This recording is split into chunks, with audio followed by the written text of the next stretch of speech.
Good evening mga kabongko, ngayong gabi ay samahan nyo kami magluto ng aming mga nahuling exotic na buko. At dahil nga matagal-tagal na rin tayong hindi nakakahuli ng exotic na buko ay siguradong mapapa-atake na naman tayo ng gulo. Nakuha namin 1, 2, 3, 4, 5, 6, 7, 8, 9, 10, 11. Bale, lalabusan muna natin siya guys para matanggal natin siya sa kanyang shell at mapalambot na rin natin ang karne ng mga buko guys.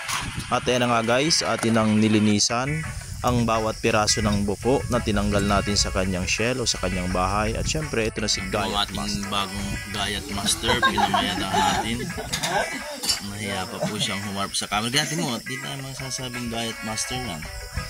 Yan po ang ating bagong promote na Gayat Master. Yan po yung mga nalinisang ukop. Ayan.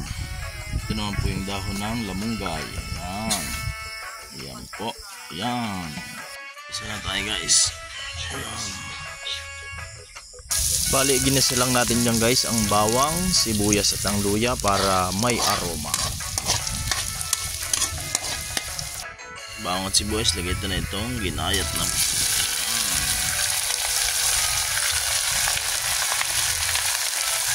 The sound of aroma.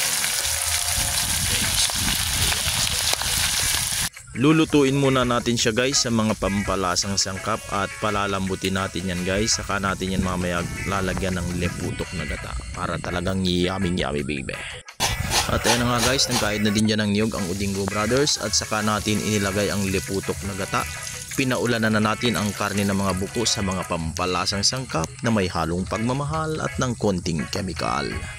At syempre para maiba naman guys ay naglagay tayo ng gulay na dahon ng malunggay. Mas masarap din siya guys na may dahon ng malunggay. Pwede rin yung subukan sa ginataang buko. At ayan nga guys, mukhang yummy agad. Siguradong mapapa-atake na naman tayo ng gulpi nito. Kaya nga ano pang hinihintay natin?